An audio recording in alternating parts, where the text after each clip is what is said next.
You buried it. The words were not a question. They were an accusation, cold and precise, cutting through the silence of the throne room like a blade through silk. Nora felt her knees weaken, felt the stone floor beneath her seem to shift and tilt, as if the earth itself wanted to swallow her whole. King Matthias Blackthorn stood before her, impossibly tall, impossibly still, holding the necklace she had sworn no one would ever find. The silver chain dangled from his fingers, catching the firelight, and the crescent moon pendant spun slowly, hypnotically, as if mocking every prayer she had whispered into the dirt 5 years ago when she buried it beneath the old oak tree. I asked you a question, Omega. His voice dropped lower, and Nora felt it vibrate through her chest, felt it rattle against her ribs like a living thing trying to claw its way inside her. She could not look at him. She could not lift her eyes past the dark leather of his boots, past the hem of his black coat, that seemed to absorb all light and warmth from the room. Yes. The word scraped out of her throat, raw and broken. Yes, I buried it.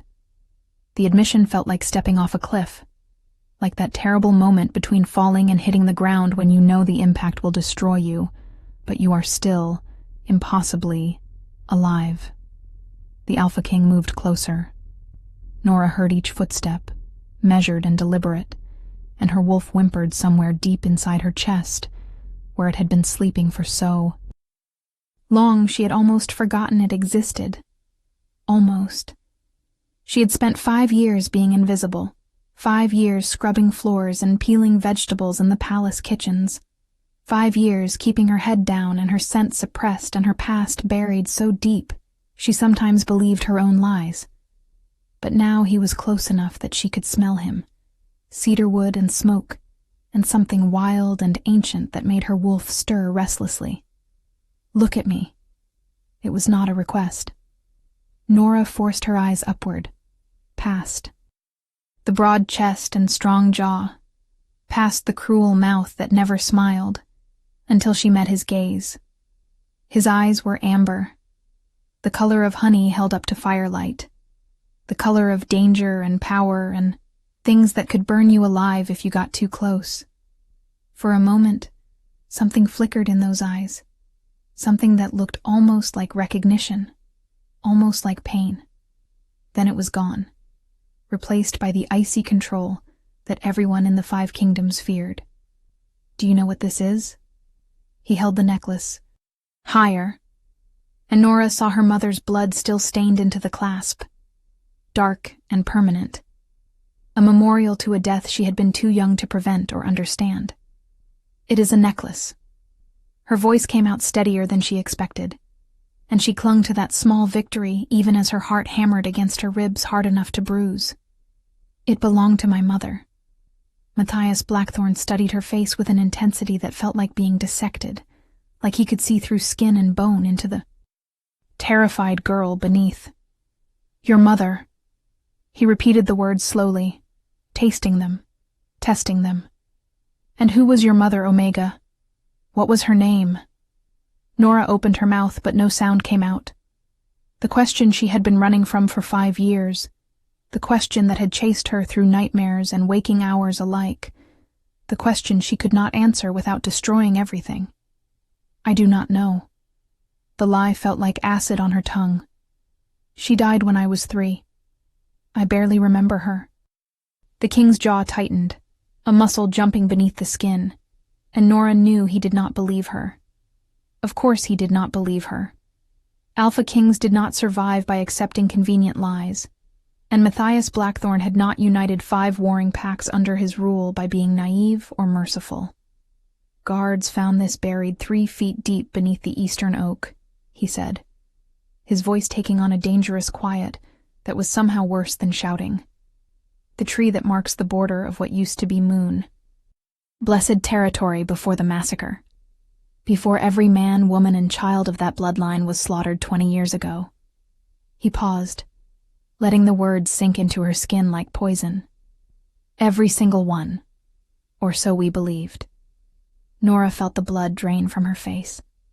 She felt the room tilt again, felt her vision narrow to a pinpoint focused on the necklace spinning between them, the crescent moon catching light and throwing it back like accusations. "I am no one," she whispered. "I am just a Kitchen Omega. I do not know anything about Moonblessed or massacres or bloodlines. I found that necklace in the market 5 years ago, and I buried it because it frightened me. That is all." The story came out smooth and practiced, because she had rehearsed it 1,000 times in the dark, had perfected every pause and inflection for a moment exactly like this. But as she spoke, she watched something change in the king's face. His nostrils flared slightly, and she realized with horror that he was scenting her, that he was using his alpha senses to taste the fear and desperation rolling off her in waves. And something else. Something that made his eyes narrow, and his hand clench around the necklace until his knuckles went white. "You are lying." The words fell between them like stones into still water, sending ripples through everything. "And I am going to find out why." Before Nora could move, before she could think or breathe or run, the king reached out and caught her wrist. His fingers were warm, impossibly warm, and the moment his skin touched hers, she felt it. The bond. The mate bond that should not exist, could not exist, between an Alpha King and a Kitchen Omega. The recognition slammed through her with the force of a physical blow, and she saw the same shock reflected in his amber eyes. His grip tightened, not painful, but inescapable, and Nora felt her wolf rise to the surface for the first time in years, felt it reach toward him with a longing that terrified her, more than any threat or accusation. No. The word ripped out of Matthias Blackthorne like it was being torn from somewhere deep and primal. He released her wrist as if her skin had burned him, stepped back with a violence that sent his coat swirling around his legs. That is not possible. But it was possible. It was happening. Nora could feel the bond singing between them, could feel her wolf crying out for him even as her mind screamed at her to run, to disappear, to do whatever it took to escape this nightmare. "I need to go." She barely recognized her own voice, thin and desperate. "Please, Your Majesty, I need to return to the kitchens. I have work. I cannot." "You cannot leave." He cut her off, and the alpha command in his voice dropped her to her knees before she could stop herself. She knelt there on the cold stone, trembling, hating herself for the automatic submission, hating him for using his power against her. "You will remain in the palace under guard until I determine what you are and what threat you pose to this kingdom." Threat. The word echoed in her skull. She was no threat to anyone. She had spent 5 years being invisible, 5 years being nothing, specifically so she would never be a threat. "I am no one," she said again. And this time she heard the plea beneath the words. "Please, Your Majesty, I am no one." Matthias Blackthorne looked down at her, and for a moment his expression softened into something that might have been regret or might have been exhaustion. Then the mask of the ruthless king slid back into place. "If that were true," he said quietly, "then my wolf would not be calling you mate. And this necklace would not bear the royal seal of the moon-blessed queens." He turned away, the necklace still clutched in his fist, and gestured to the guards who had been standing silent witness to her unraveling. "Take her to the North Tower. Post guards at her door. No one enters or leaves without my explicit permission." As strong hands closed around her arms and lifted her to her feet, as she was led from the throne room toward an uncertain fate, Nora caught one last glimpse of the king. He stood alone before his throne, staring at the necklace in his hand, and the expression on his face was not triumph or anger. It was something far more complicated, something that looked almost like hope. The North Tower room was not a cell, but it was not freedom either. Nora stood at the narrow window watching the sun set over the palace grounds, watching the shadows lengthen and swallow the gardens where she had buried her past, and any hope of a peaceful future. The room was small, but well appointed, with a proper bed and a fireplace, and even a small desk with paper and ink, as if she were an honored guest rather than a prisoner awaiting judgment. But the guards outside her door were very real, and the lock that had clicked shut behind her was solid iron. She had no illusions about what came next. King Matthias would investigate her. He would dig through every story she had ever told, would question everyone who had ever known her, would eventually discover that Nora Winters, the Kitchen Omega, had appeared at Silver Creek Pack 5 years ago, with no history and no family, and nothing but a desperate story about running from an abusive mate. That story had been enough then, when she was young and terrified and clearly broken. No one questioned an Omega fleeing violence. But now the king himself was questioning everything, and the truth was a noose tightening around her neck with every passing hour.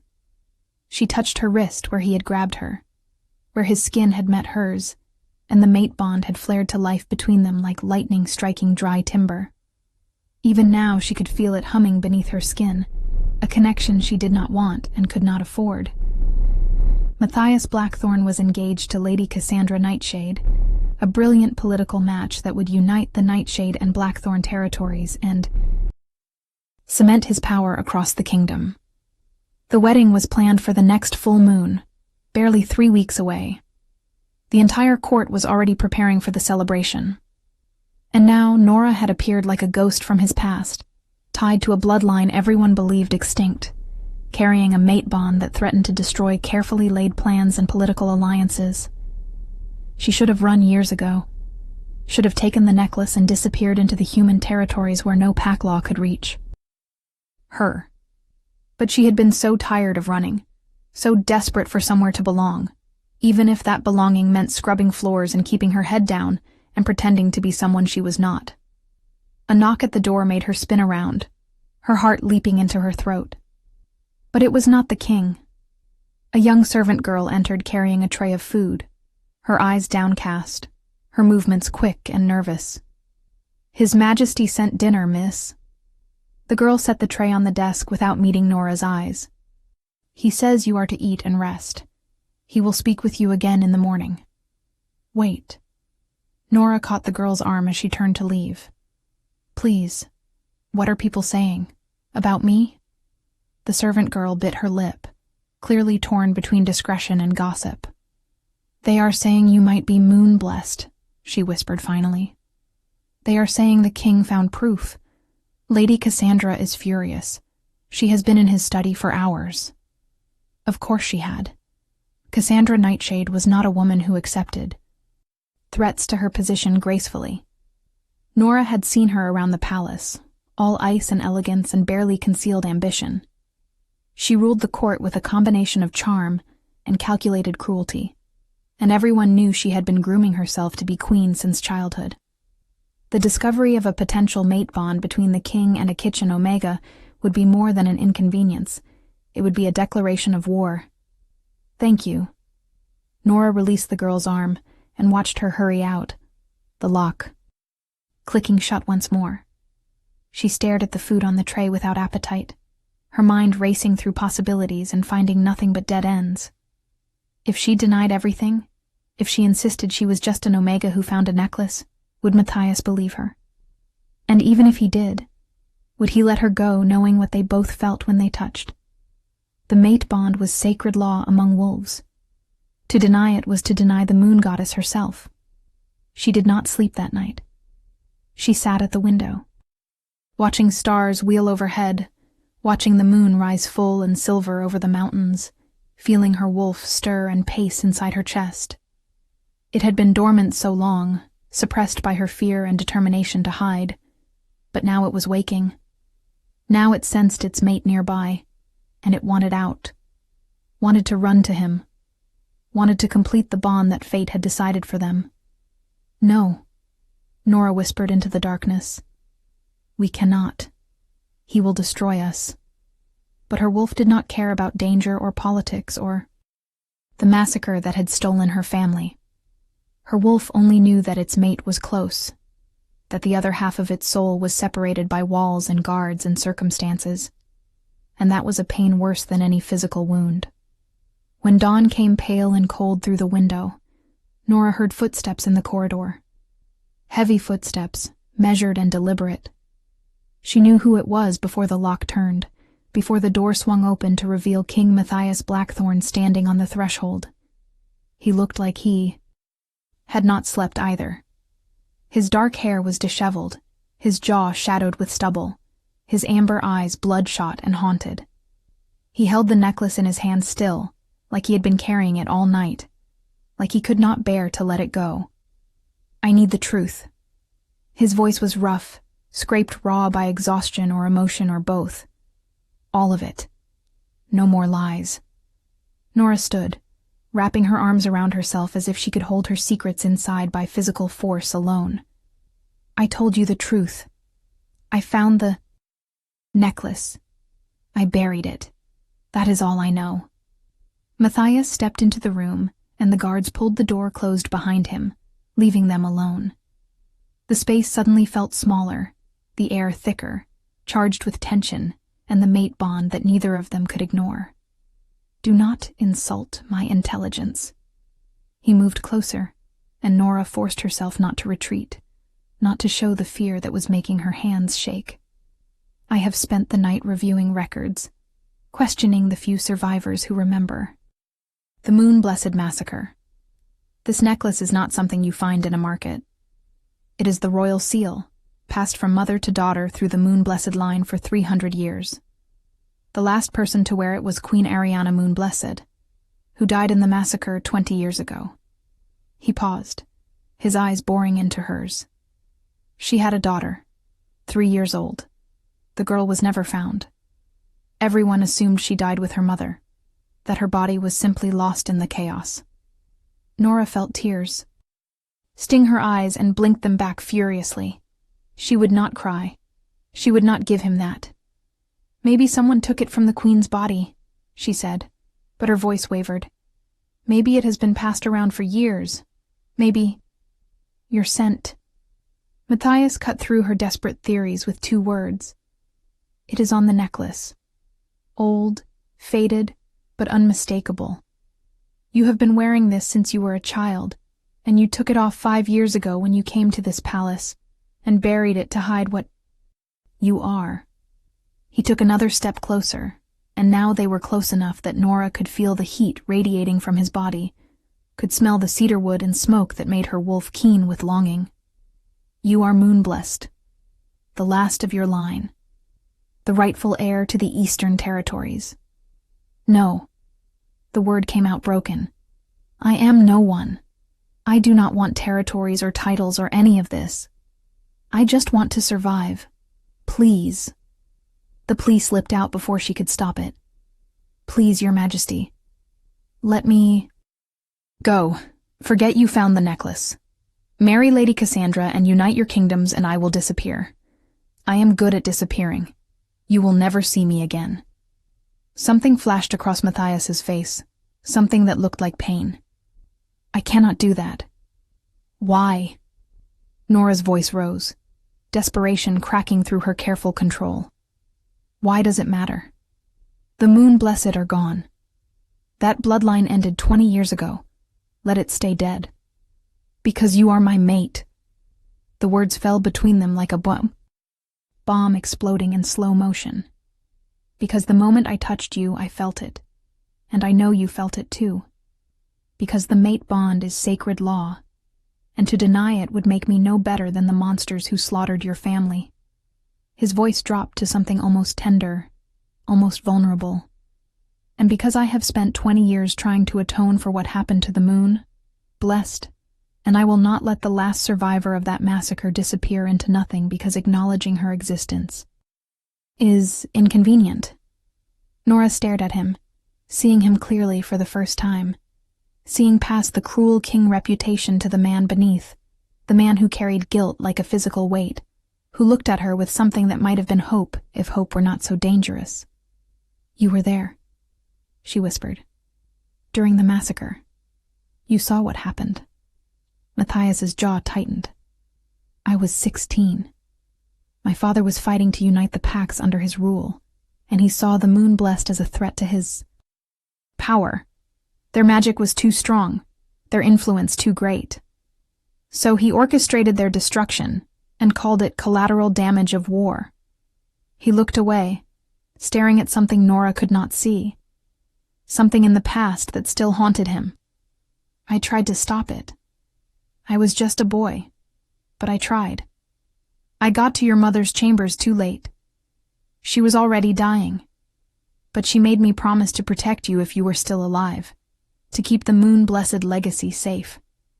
I searched for weeks, but I never found you.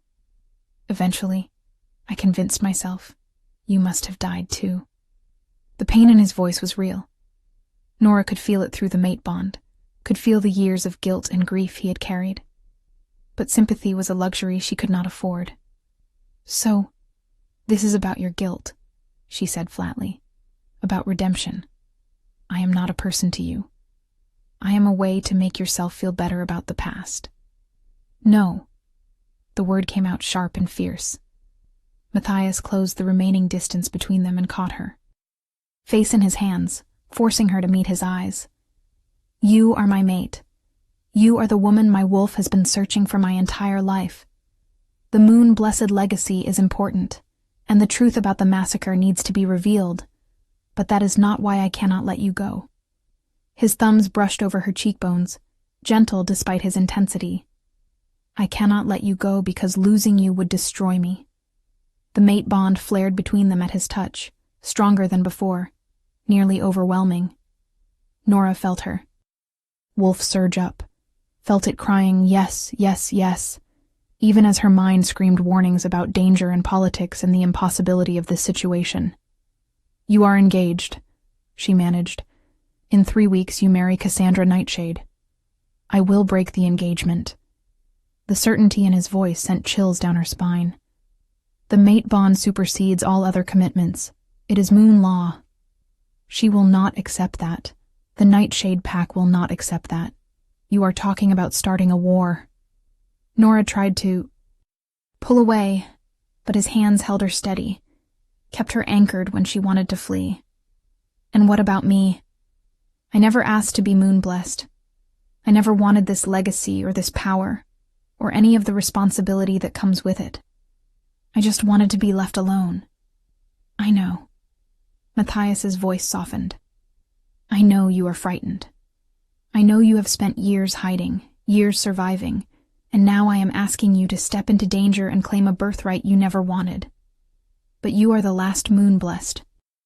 Nora, the magic in your blood is awakening whether you want it to or not. I can feel it building inside you, can see it in your eyes.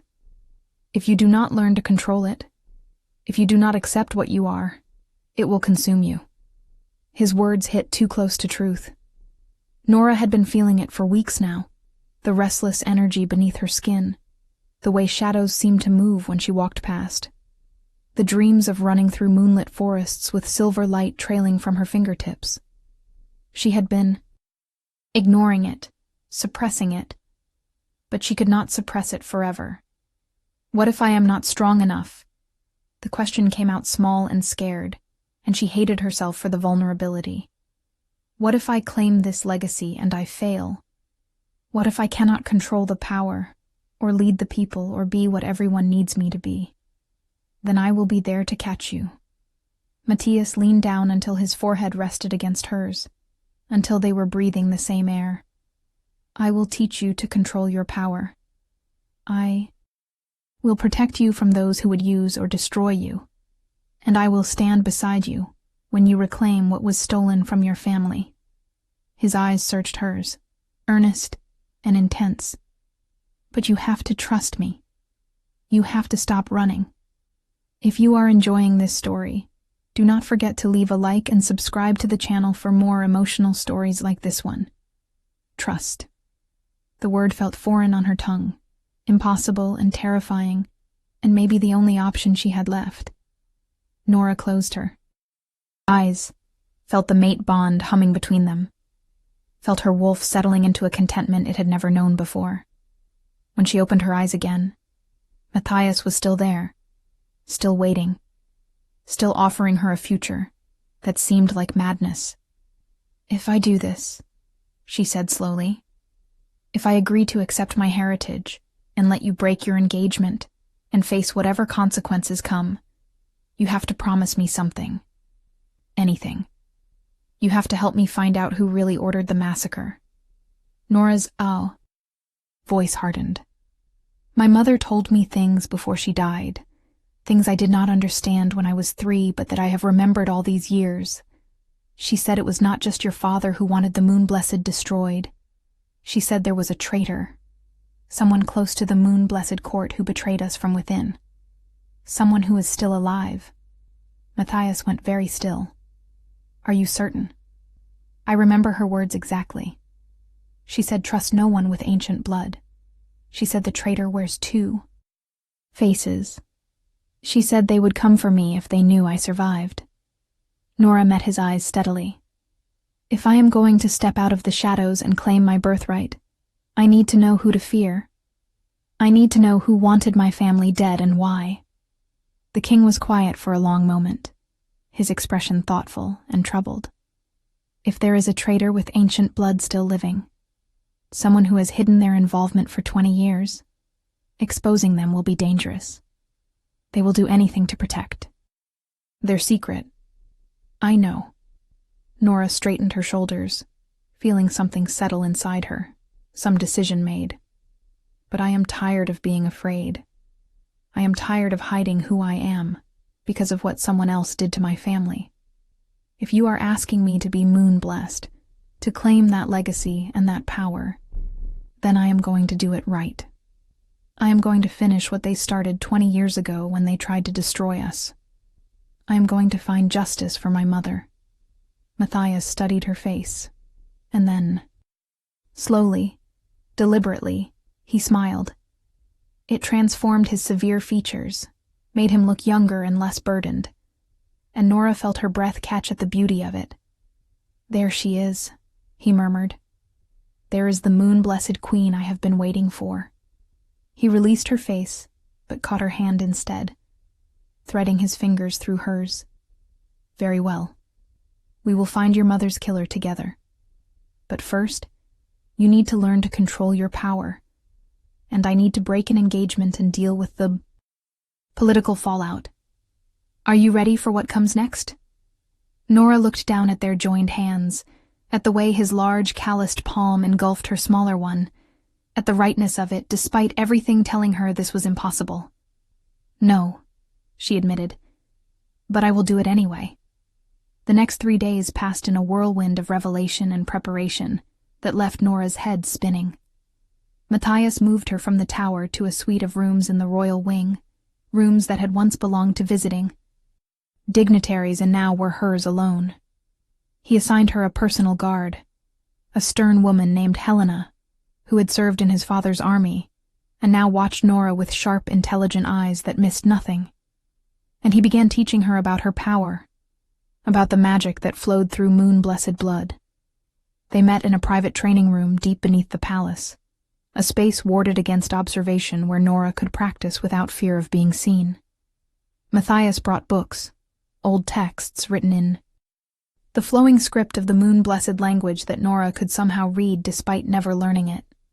He brought artifacts, objects that had belonged to her mother and grandmother and great-grandmother, each one humming with residual magic that called to something in Nora's blood.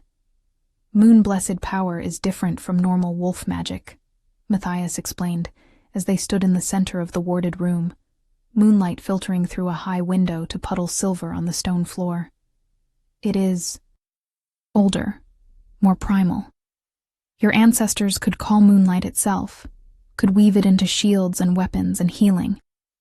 They could speak to wolves across vast distances, could sense lies and truth, could see possible futures in moon pools." He gestured for her to stand in the moonlight. "The power is tied to the lunar cycle. It will be strongest during the full moon and weakest during the new moon. Right now we are 3 days past full, so you should have significant strength available." Nora Onang stepped into the silver light and gasped as power flooded through her. It felt like lightning in her veins, like ice and fire and electricity all at once. The shadows in the room leaped and danced, responding to her presence, and she felt her wolf surge to the surface with a joy that was almost painful. "I can feel it," she breathed. "I can feel everything." "Good." Matthias circled her slowly, watching with intense focus. "Now reach for it. Imagine the moonlight is a thread you can grasp, a tangible thing you can shape and mold. Do not force it. Moon-blessed magic responds to will and intention, not strength." Nora closed her eyes and reached inside herself for the power she could feel waiting there. It came to her easily, almost eagerly, as if it had been sleeping all these years and was thrilled to finally wake. She felt it gather in her palms, felt it cool and silver and potent. When she opened her eyes, she was holding light. Actual moonlight, condensed and glowing, floating. Between her hands like a small sun made of silver instead of gold. Matthias made a sound that might have been surprise or approval. "Impressive. Most moon-blessed need weeks of training to manifest their power physically. You did it on your first try." "It feels natural," Nora admitted, staring at the light in wonder. "Like breathing. Like it was always supposed to be there and I just did not know how to access it." She experimented, willing the light to change shape, watching it flow and reshape according to her thoughts. Within minutes, she had created a sphere, then a blade, then a delicate flower that glowed softly in her palm. "Your mother would be proud." Matthias's voice was gentle. She was the most powerful moon-blessed of her generation. They said she could call down the moon itself if she chose, could blanket entire battlefields in healing light or destructive force, depending on what was needed. That is why my father feared her. Not because of territory or politics, but because her power made her untouchable. Nora let the moonlight dissipate, feeling suddenly exhausted as the power drained back into the well inside her. "Tell me about the massacre. I need to know what happened that night." Matthias was quiet for a long moment, his expression distant and troubled. "My father sent his best warriors to the moon-blessed stronghold under the guise of a diplomatic visit. Your mother welcomed them because the Pax had been at peace for months, because she believed the treaties would hold. But it was a trap. At midnight, when the full moon was highest, my father's men attacked." His voice went flat, emotionless, the only way he could tell the story. "They killed everyone they could find, used silver and fire because those are the only things that can truly kill a moon-blessed. The stronghold burned for 3 days. By the time I arrived with reinforcements, there was nothing left but ash and bodies." "How did I survive?" Nora asked, though she already knew part of the answer. "Your mother." Matthias met her eyes. "When I found her, she was barely alive, but she had hidden you somewhere with magic. She would not tell me where, would not risk my father discovering your location if he questioned me. She just made me promise to protect you if you appeared, and then she died." He paused. "I found her necklace in the rubble weeks later. I kept it all these years, hoping someday I would find you and return it. I never imagined I would find you working in my own palace kitchens." Nora touched her chest where the necklace now hung, Matthias having returned it to her the day before. The weight of it felt right, felt like reclaiming a piece of herself she had lost. "Someone must have taken me away before the attack started," she said slowly. "Someone who knew what was coming. That is the only explanation, which supports your mother's claim about a traitor." Matthias began pacing, his tactical mind clearly working through possibilities. Someone with inside knowledge of moon-blessed defenses. Someone your mother trusted enough to have access to you. Someone who could have spirited you away without being questioned. And someone who has spent 20 years believing I was dead, Nora added. "If they discover I am alive, I become a threat to whatever they gained from the massacre. Which is why we need to be careful about revealing your identity." Matthias stopped pacing and turned to her. The court does not know yet who you really are. They know I found something significant, know I have moved you to the royal wing, but I have not made any official announcements. That gives us time to investigate without alerting the traitor to your survival. But you still need to break your engagement to Cassandra. Nora felt her stomach tighten at the thought. She will demand explanations. The court will demand explanations. How do you plan to handle that? Matthias's expression went grim. I am meeting with Cassandra tonight to end the engagement. It will not be pleasant, but the mate bond gives me unassailable grounds. Even the Nightshade Pack cannot argue with Moon Law. She will hate me. She already hates you. His lips quirked in something that was not quite a smile. Cassandra is many things, but she is not stupid. The moment I moved you from the tower to the royal wing, she understood what you mean to me.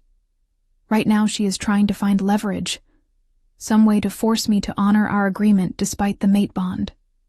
She will fail, but she will make the attempt. And what about the wedding? Nora asked. It is supposed to happen in less than 3 weeks. There must be preparations, guests traveling from all over the kingdom, political alliances depending on the union, all of which I will handle. Matthias crossed to her and took her hands, his touch sending warmth through the lingering chill of the moonlight magic. I know this seems impossible. Know you are being thrown into a situation you never asked for. But I need you to trust that I can manage the political fallout. My concern is keeping you safe and helping you master your power before anyone discovers who you really are. Nora wanted to believe him, wanted to trust in his confidence and certainty. But she had spent too many years alone, too many years knowing she could rely only on herself. What if your kingdom will not accept me? She asked quietly. What if they see me as a threat rather than an asset? The Moon-Blessed were destroyed. Because they were feared. What makes you think your people will welcome their last survivor? Because you are my mate. Matthias said it with absolute conviction. Because I am the Alpha King, and my word is law. And because once they see what you can do, once they understand the power and honor you carry, they will recognize you as the queen you were born to be. Queen. The word made Nora's breath catch. I am not ready to be anyone's queen. You do not have to be ready today. You just have to be willing to try. He squeezed her hands gently. One step at a time, Nora. First, we master your power. Then we deal with Cassandra. Then we start looking for your mother's killer. We do not have to solve everything at once. It was sensible advice, logical and measured. But Nora could not shake the feeling that time was running out, that forces were already moving in the shadows, that her survival had set something in motion that could not be stopped. That night, as she lay in her new chambers, staring at the ceiling, she heard it, a whisper in her mind, soft and insistent, speaking in a language she should not know but somehow understood perfectly. Moonchild, you who carry the last light, they are coming for you. They have always been coming. Trust no one with ancient blood. Trust no one who smiles with cold eyes. The truth lies in shadows, and the traitor wears 2 faces. Nora sat up, her heart pounding. The voice was not her wolf. It was something else, something that felt like memory or prophecy or warning from beyond the grave. Her mother's voice, perhaps, or the collective consciousness of all the moon-blessed who had come before her. She got out of bed and moved to the window, looking out over the palace grounds. Everything seemed peaceful. Moonlight silvered the gardens and courtyards. Guards moved on their regular patrols. Nothing seemed amiss. But Nora could feel it now, a tension in the air like the moment before lightning strikes. Something was coming. Someone was watching, and her emergence from the shadows had just painted a target on her back that she could not remove. What do you think will happen next? Leave your predictions in the comments below. The next morning, Nora woke to find Helena standing at the foot of her bed, the guard's face grim and urgent. Lady Cassandra has requested an audience with you, Helena said without preamble. The king said the choice is yours, but he advises against it. Nora sat up, pulling the blankets around herself. Did she say what she wants? No. But she has been in the throne room since dawn, and she has the entire Nightshade delegation with her. Helena's tone made it clear what she thought of that development. This is a power play. She wants to intimidate you, wants to make you feel small and frightened so you will remove yourself as an obstacle to her marriage. Then we should not give her the satisfaction. Nora surprised herself with the steadiness of her voice. Tell Lady Cassandra I will meet with her in 1 hour, and inform His Majesty of the meeting so he can attend if he wishes. Helena's eyebrows rose slightly, respect flickering in her expression. As you command, my lady. The title felt strange, but Nora did not correct it. If she was going to do this, if she was going to step into the role Matthias and fate had thrust upon her, she needed to start acting like someone worth respecting. She dressed carefully in one of the gowns that had been provided for her. A dippo. Blue silk that brought out the silver undertones in her eyes. She wore the moon-blessed necklace prominently, letting it catch the light. If Cassandra wanted a confrontation, Nora would give her one. But she would do it looking like she belonged here, like she had every right to wear royal colors and meet with the king's former fiancé as an equal. When she entered the throne room an hour later, with Helena at her back and her chin held high, the effect was immediate. Cassandra Nightshade stood. In the center of the room, surrounded by a dozen men and women in the black and silver colors of her pack. She was beautiful in the way of ice sculptures, all sharp angles and perfect features and cold calculation. Her blonde hair was swept up in an elaborate style that emphasized her long neck, and her dress was stunning, a creation of white silk and diamonds that must have cost a fortune. She looked every inch a queen. She looked like someone who belonged on a throne. And when her ice-blue eyes landed on Nora, the hatred in them was pure and undisguised. So this is the little kitchen rat who thinks she can steal a king. Cassandra's voice was cultured, aristocratic, dripping with disdain. How charming. Nora felt the barb hit home, felt the old insecurity rise up to choke her. But she pushed it down, forced herself to remember the moonlight in her hands, the power singing in her blood, the legacy she carried. She was not a kitchen rat. She was moon-blessed. She was the daughter of queens. Lady Cassandra.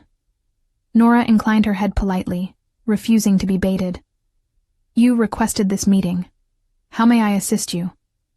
The cool response seemed to surprise Cassandra, who had clearly expected fear or deference. She recovered quickly, her smile sharpening into something cruel. I wanted to see you for myself. Wanted to understand what could possibly make the Alpha King forget his duty, forget his kingdom, forget the alliances that keep his people safe. She took a step closer, and Nora felt the weight of her Alpha presence pressing down like a physical force. I wanted to know what makes you special enough to destroy everything I have worked toward for 10 years. I did not ask for any of this. Nora kept her voice steady despite the pressure. I did not seek out the king, or manipulate the mate bond, or try to interfere with your engagement. Fate made that choice, not me. Fate. Cassandra laughed, and the sound was like breaking glass. How convenient to blame fate when you are benefiting from it. Tell me, rat, did fate also guide you to bury a royal artifact? Did fate teach you to hide your true nature while working in the palace kitchens? Or was that just strategy? The accusation hung in the air, dangerous and barbed. Nora felt the Nightshade delegation watching her with predatory interest, felt them judging and measuring and finding her wanting. I buried the necklace to survive, Nora said quietly. I was a child when the moon-blessed were massacred. I was alone and frightened, and I knew that revealing my heritage would only get me killed. So I hid. I survived. I am not going to apologize for that. Moon-blessed. Cassandra practically spat the words. You dare claim that bloodline? You dare stand here wearing that necklace as if you have any right to it? She moved closer still, and now they were only a few feet apart, close enough that Nora could see the fury and fear warring in her eyes. The Moon-Blessed are dead. That power is gone. Whatever you think you are, whatever you think you can offer the king, it is nothing compared to the real alliance I represent. I am Nightshade nobility. I command armies. I bring wealth and territory and connections that span the 5 kingdoms. What do you bring? Memories of a dead bloodline and a convenient mate bond? The door to the throne room opened before Nora could respond, and King Matthias entered with a presence that filled the space like thunder rolling across mountains. He took in the scene. With one sweep of his amber eyes, his expression darkening when he saw how close Cassandra stood to Nora, how aggressive her posture was. That is enough. His voice carried the weight of absolute authority, the alpha command that could drop wolves to their knees. You will step away from her, Cassandra. Now. Cassandra turned to face him, and her beautiful face twisted with betrayal and rage. How can you do this? How can you throw away everything we planned, everything we built together for some Omega pretending to be special? She is not pretending. Matthias crossed to stand beside Nora, and his proximity made the mate bond flare to life between them, visible to everyone in the room as a shimmer of silver light. She is moon-blessed, the last of that bloodline, and she is my mate. Those 2 facts make her not only special, but essential. Our engagement is over, Cassandra. I am sorry, but that is the reality we must all accept. No. The word came out raw and broken. Cassandra stood frozen, staring at Matthias like she could not quite believe what she was hearing. No, you do not get to do this. We have an agreement, a contract signed by both our packs. You cannot just walk away because you felt a mate bond with some random Omega. The mate bond supersedes all contracts. Matthias's voice gentled slightly, showing compassion even as he delivered the final blow. You know this. It is moon law, sacred and unbreakable. I did not choose this, did not plan it, but I cannot deny what fate has given me. I will honor our alliance in other ways, will ensure the Nightshade Pack loses nothing by this change, but I cannot marry you. Not when my mate stands before me. Cassandra looked between them, her chest heaving, tears gathering in her eyes, though her pride would not let them fall. I have given you 10 years, she whispered. 10 years of my life preparing to be your queen, and you are throwing it away for her? She pointed at Nora with a trembling hand. For some girl who does not even know who she is, who has been hiding in your kitchens like a coward while I was building alliances and managing your court. I am sorry. Matthias said it with sincerity, and Nora could feel his genuine regret through the mate bond. I truly am. You would have made an excellent queen, but you are not my mate. She is, and I cannot change that any more than I can change the phases of the moon. The silence that followed was devastating. Nora watched emotions flash across Cassandra's face. Grief, fury, humiliation, calculation, each one there and gone in seconds as she processed the destruction of her carefully laid plans. When Cassandra finally spoke again, her voice was cold and controlled, all emotion locked away behind perfect aristocratic composure. Very well. If this is your choice, then I will respect it. But understand, Your Majesty, that the Nightshade Pack will not forget this insult. You have made an enemy today, and we have long memories. She turned to her delegation. We are leaving. There is nothing for us here anymore. As the Nightshade group swept toward the door, Cassandra paused beside Nora. She leaned in close enough that only Nora could hear her whisper. If you think you have won, little rat, you are even more naive than I thought. There are things happening in this palace that you cannot begin to understand. Secrets that will destroy you if you are not careful. Watch your back, and watch who you trust. Not everyone wants the moon blessed to return. Then she was gone, her delegation flowing out behind her like a dark tide, leaving Nora standing in the throne room with her heart pounding, and Cassandra's warning echoing in her mind. Matthias touched her elbow gently. "Are you all right?"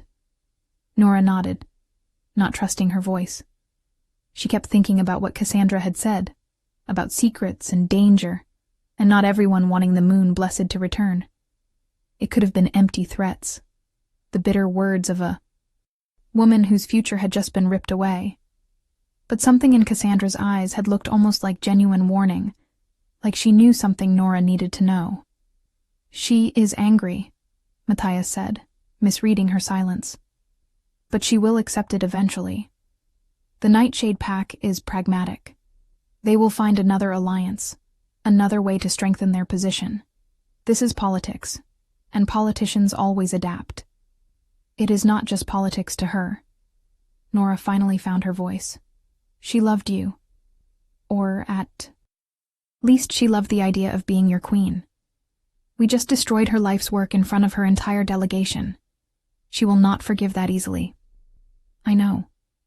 Matthias's expression was troubled. "But what would you have me do? Deny the mate bond? Marry her anyway and keep you hidden like some shameful secret? That is not how I operate, Nora. When I commit to something, to someone, I do it completely. And I am committed to you." The conviction in his voice made Nora's throat tighten. She barely knew this man, had spoken to him only a handful of times, yet he was willing to blow up his carefully planned future for her. It should have felt romantic. Instead, it felt terrifying. "I need air," she said abruptly. "I need to get out of this room." Matthias nodded and guided her toward a side door that led to a private garden. It was a small space, enclosed by high stone walls, with a fountain at the center, and flowering vines creeping up the walls. The morning sun was warm on her face, and Nora breathed deeply, trying to settle the turmoil inside her. "This is happening too fast," she admitted. 4 days ago I was just a kitchen omega trying to stay invisible. Now I am moon-blessed royalty with a mate bond to the Alpha King and enemies I did not even know I had. How am I supposed to process this? How am I supposed to be what everyone needs me to be when I can barely keep up with what is happening? Matthias was quiet for a moment. Then he sat on the edge of the fountain and gestured for her to join him. When she did, he took her hand, threading their fingers together. "When I became Alpha King at 19 after my father died, I felt exactly the same way. I was too young, too inexperienced, and I had inherited a kingdom built on blood and fear. Everyone expected me to be just like my father, expected me to rule with an iron fist and crush anyone who opposed me. But I did not want that. I wanted to build something better, something my father's victims could respect, rather than fear." He looked at her intently. "So I did it one day at a time, one decision at a time. I stopped trying to see the whole overwhelming picture and focused on what I could control right now, in this moment. That is how you survive impossible situations. You break them into manageable pieces." Nora squeezed his hand, drawing comfort from the contact. "What is the manageable piece right now?" "Right now, you focus on training your power. Let me handle the politics, the court intrigue, the fallout from Cassandra. You work on becoming strong enough to defend yourself, on learning what it means to be moon-blessed. Everything else will wait." It was good advice, practical. But Nora could not shake the feeling that time was not on their side, that something was already moving in the shadows that would not wait for her to be ready. "Tell me about ancient blood," she said suddenly. "My mother's warning. She said the traitor has ancient blood. What does that mean?" Matthias frowned. Ancient blood refers to the original pack lines, the bloodlines that can be traced back to the first wolves who walked this land. There are only a handful of families who can claim true ancient blood. The moon-blessed were one. The Blackthorns are another. The Nightshades, despite Cassandra's relatively recent rise to power, can trace their line back 600 years. He paused. If your mother was right about a traitor with ancient blood, it narrows our suspects significantly. But it also makes the investigation more dangerous. Families with ancient blood have power, influence, and resources most people cannot touch. If you want to see how this story ends, make sure you are subscribed with notifications on. Nora felt a chill run down her spine. How many families are we talking about? In the 5 kingdoms? Perhaps a dozen with legitimate claims, but only 5 or 6 with enough power and proximity to have been involved in the Moon-Blessed massacre. Matthias began ticking them off on his fingers. Blackthorn, Nightshade, Silverfang, Ironwood, Moonstone, and Ravenwood. Each family has held territory for centuries. Each has their own agenda and secrets. So one of those 6 families betrayed my mother and orchestrated the massacre. Nora tried to wrap her mind around it. And they have been living free for 20 years, believing they succeeded. Which means they will panic when they learn you survived. Matthias's expression was grim. We need to move carefully. Need to gather evidence before we make any accusations. Accusing an ancient blood family without proof could tear the kingdom apart. They sat in silence for a while, the fountain burbling peacefully beside them, the sun climbing higher in the sky. Nora found herself studying Matthias's profile, the strong jaw and straight nose, the way his dark hair fell across his forehead. He was handsome in a severe way, but more than that, he radiated competence and control. It was comforting and intimidating in equal measure. Why did your father really want the Moon-Blessed destroyed? She asked softly. You said he feared their power, but was that all? Or was there something else? Matthias was quiet for so long, Nora thought he might not answer. Then he sighed, a sound filled with old pain. My father was a tyrant. He believed might made right. That strength was the only currency that mattered. The Moon-Blessed represented everything he hated. Power that came from magic rather than physical. Dominance, leadership based on wisdom rather than fear. A female monarchy in a world he thought should be ruled by alpha males. His jaw tightened. But there was something specific, too. He wanted the Moon-Blessed healing pools. Your people controlled 3 sacred sites, where moonlight gathered in water with healing properties so potent they could cure almost any injury or illness. My father wanted those sites for himself, wanted to control who could access healing, and use it as leverage over the other packs. So he murdered an entire bloodline for 3 pools of water? Nora felt sick. That is monstrous. Yes, it was. Matthias met her eyes. My father was many terrible things, and his greatest crime was not the massacre itself, but the fact that he felt no remorse afterward. He celebrated it as a strategic victory, as one less rival to his power. That is when I started planning to take his throne. I knew I could not let him rule any longer, could not let his cruelty define what it meant to be Alpha King. What happened to him? Nora realized she had never asked how Matthias became king, had simply assumed his father died of natural causes. Matthias's expression went carefully blank. He was killed in a hunting accident when I was 19, a tragic arrow to the chest during a boar hunt. Very unfortunate. The way he said it, the precise tone and careful phrasing, made Nora understand. You killed him. It was not a question. I challenged him according to pack law. But my father would never have accepted a legitimate challenge because he knew he was getting old, knew his strength was fading. So yes, I arranged the hunting accident. I killed my own father to take his throne and stop the violence he was spreading. Matthias looked at her steadily, waiting for judgment or horror. Does that change how you see me? Knowing I am capable of patricide? Nora considered the question seriously. Part of her was shocked, disturbed by the casual admission of murder. But another part, the part that carried 20 years of grief and loss, understood the desperate necessity of stopping a monster. "Did you have another choice?" she asked. "Could you have stopped him any other way?" "No.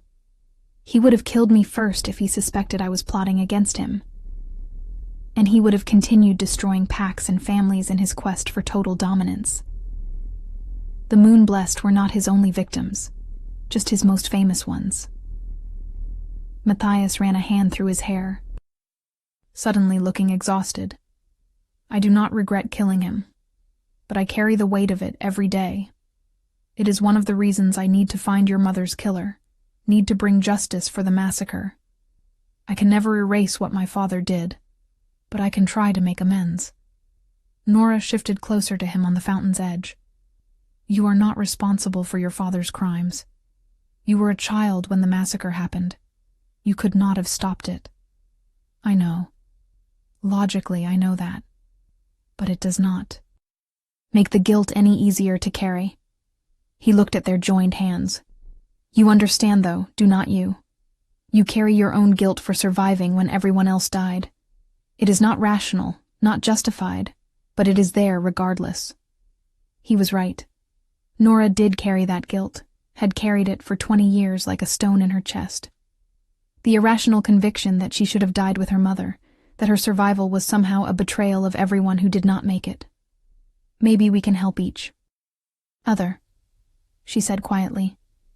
"Maybe we can learn to live with the past while working to make the future better." Matthias smiled, and again, Nora was struck by how it transformed his features. "I would like that." He stood and pulled her to her feet. "Come. We should continue your training. The more control you have over your power, the safer you will be when the truth about your identity becomes public." They spent the rest of the day in the warded training room, Matthias guiding Nora through exercises designed to strengthen her connection to moon-blessed magic.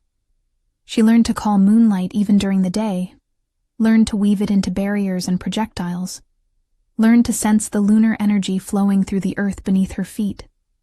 It was exhausting and exhilarating in equal measure, and by the time evening came, Nora was drenched in sweat and trembling with fatigue. "You are a remarkably fast learner," Matthias observed as they climbed the stairs back toward the main palace. "Most Moonblessed needed months to reach the level you have achieved in days. Maybe it is because I have been suppressing it for so long." Nora wiped sweat from her forehead. "Like a dam breaking. All that power has been building up inside me for 20 years. They emerged into a corridor, just as one of the palace stewards came running up, his face pale and frightened. "Your Majesty, there has been an incident. You need to come quickly." Matthias's expression hardened. "What kind of incident?" "Lady Helena was attacked in the North Wing. She is alive but badly injured. The healers are with her now." Ice flooded Nora's veins. Helena, her guard, the woman who had been protecting her for days. Where was she when it happened? "Outside your chambers, my lady. She was standing guard while you trained. Someone ambushed her from behind."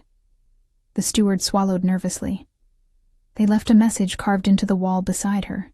It says, 'The Moonblessed should stay dead.'" Nora felt the world tilt. This was not random.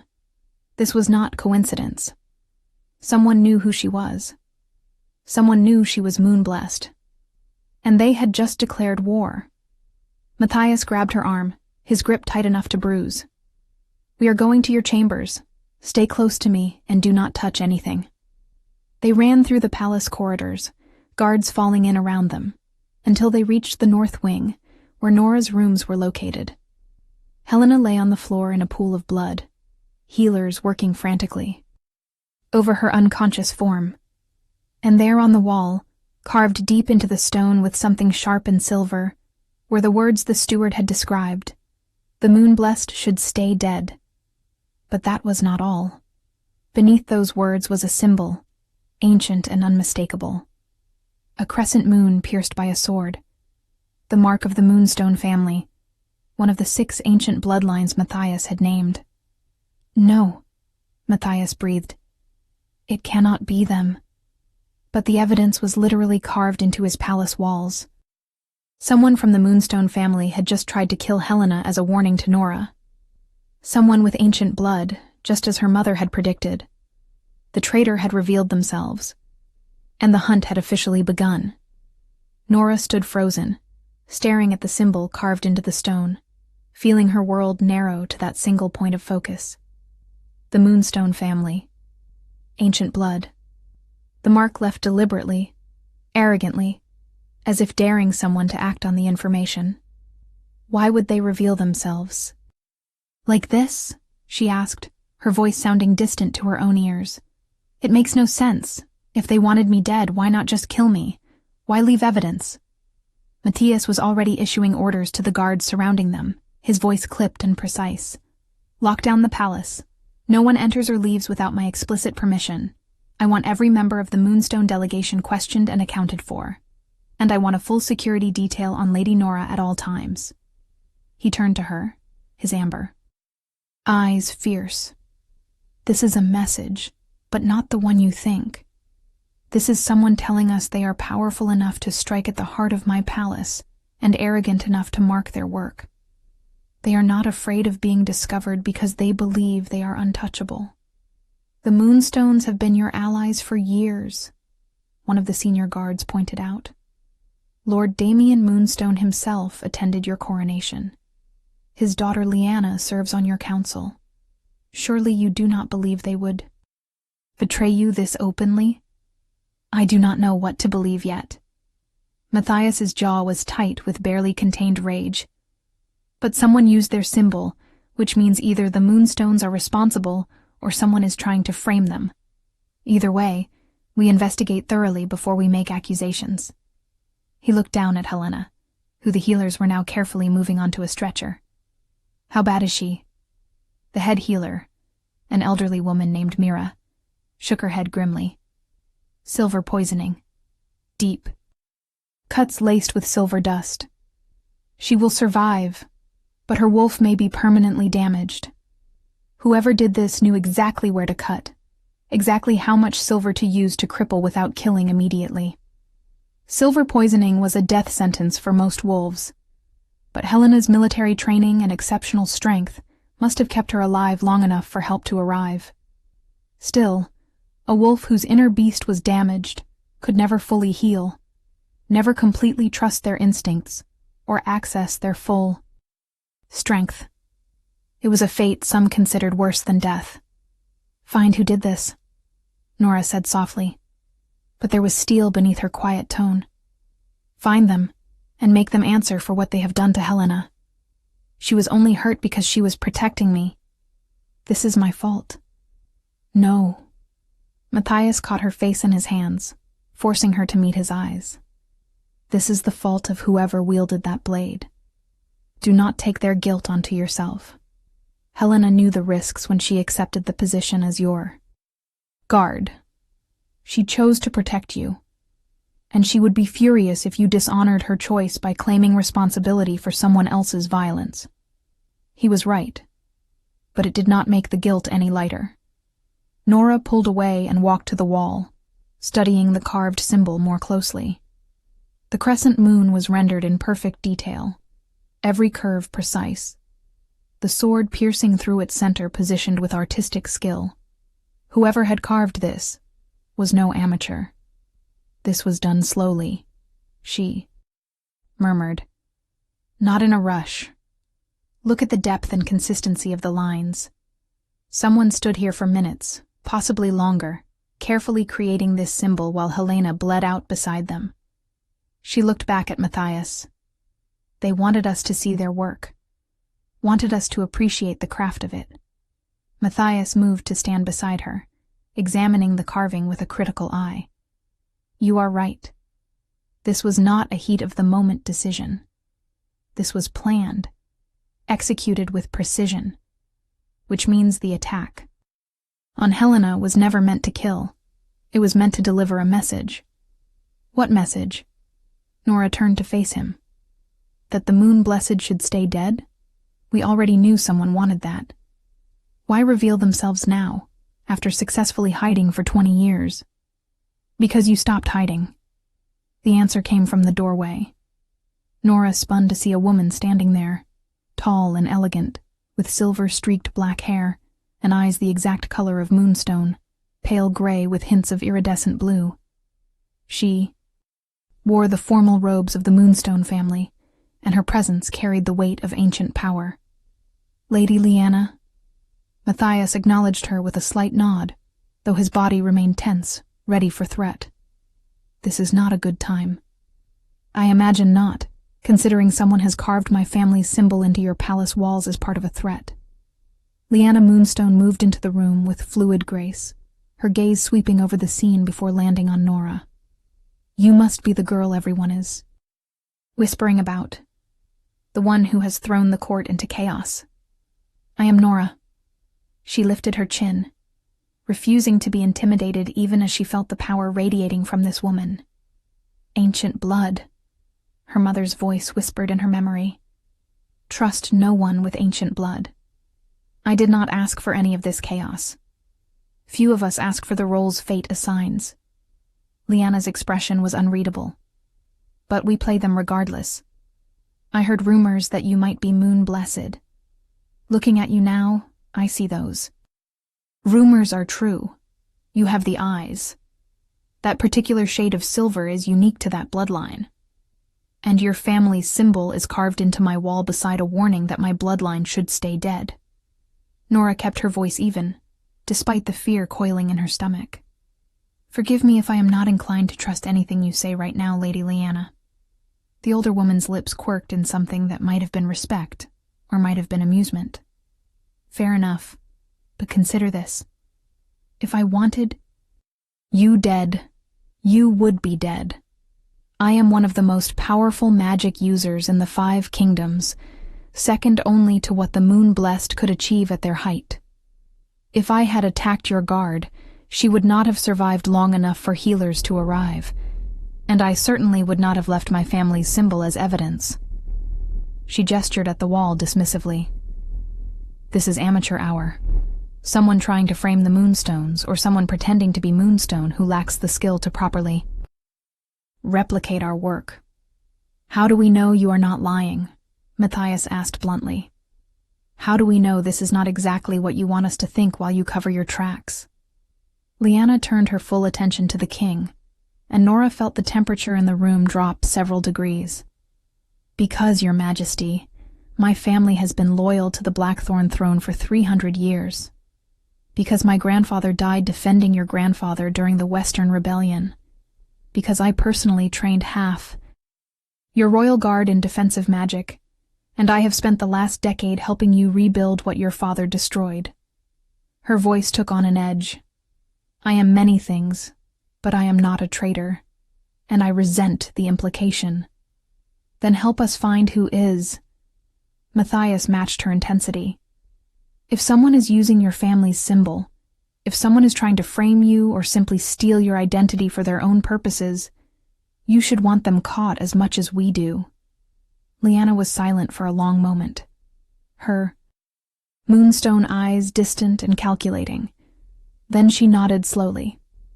Very well. I will conduct my own investigation within the Moonstone delegation. If one of my people has gone rogue, I will find them. And if this is an outsider using our symbol, I will help you identify them. She looked at Nora again, and this time there was something almost like sadness in her expression. The Moon-Blessed and the Moonstones were allies once, you know. Before the massacre. Our families shared magic theory and research, worked together to strengthen the lunar connection all wolves carry. My mother was devastated when your people were destroyed. She spent years trying to find survivors, trying to preserve what knowledge she could of their traditions. If your family was such good friends with the Moon-Blessed, where were you when they needed help? The question came out harsher than Nora intended, but she did not take it back. Where were the Moonstones when my family was being slaughtered? Pain flashed across Lyanna's face. We did not know until it was too late. By the time word reached us, the stronghold had already fallen, and the survivors scattered. My mother searched for years, but she never found anyone. She died believing the entire Moon-Blessed line was extinct. Lyanna took a step closer, and Nora forced herself not to retreat. If you are truly the last of that bloodline, then I owe you a debt my family has carried for 20 years. The Moonstones failed to protect our allies when it mattered most. That failure haunts us still. The sincerity in her voice was difficult to dismiss. Nora wanted to believe everyone was an enemy, wanted to paint the world in simple blacks and whites where she knew who to trust and who to fear. But Lyanna Moonstone was complicated, and complexity made everything harder. I need time to think, Nora said finally. This is all too much, too fast. I cannot sort through accusations and alliances and political maneuvering when someone just tried to kill my guard and left a death threat carved into stone. She looked at Matthias. Can we continue this later? Please? He nodded immediately. Of course. Lady Lyanna, I trust you will begin your investigation. If you discover anything relevant, report directly to me. No intermediaries, no delays. Understood, Your Majesty. Lyanna bowed formally, her gaze lingering on Nora for a moment longer. For what it is worth, I am glad you survived. The world is diminished by the loss of the Moon-blessed. Perhaps your return will restore some balance. Then she swept from the room, leaving a wake of unanswered questions and uncomfortable truths behind her. Matthias turned to Nora, concern evident in every line of his body. You need to rest. Come. I will take you to my personal quarters where I can guarantee your safety. What about my things? Nora gestured vaguely at her chambers beyond the doorway. Everything I have is in there. I will have servants pack your belongings under. Heavy guard, and move everything to my wing. You are not setting foot in these rooms again until we know exactly what happened here and who is responsible. He offered his arm. Come. You look ready to collapse, and we still need to discuss our next steps. Nora let him guide her through the palace, too tired and overwhelmed to argue. The king's personal quarters were in the highest tower, a sprawling suite of rooms that managed to be both luxurious and comfortable. Floor-to-ceiling windows offered views of the entire kingdom spread out below, and thick carpets muffled every footstep. Matthias led her to a sitting area near the fireplace and gestured for her to sit, while he poured 2 glasses of wine from a crystal decanter. Drink. He pressed a glass into her hand. It will help with the shock. Nora sipped obediently, feeling the warmth spread through her chest. I do not understand why any of this is happening. If someone wanted me dead, they have had multiple opportunities to kill me. Why play these games? Why leave symbols and warnings instead of just finishing the job? Because killing you is only part of their goal. Matthias sat beside her, close enough that she could feel his body heat but not quite touching. They want to discredit you, want to make people afraid of what your return means. If they simply murdered you quietly, you would become a martyr and people would ask questions. But if they can paint you as a threat, if they can make it seem like your survival brings danger and chaos, then your death becomes justified in people's minds. That is twisted. Nora took another drink, larger this time. Who thinks like that? People who play the long game. People who understand that power is as much about perception as it is about actual strength. Matthias studied his own glass. Whoever orchestrated the Moon-blessed massacre did not just want your family dead. They wanted the entire concept of Moon-blessed power erased from collective memory.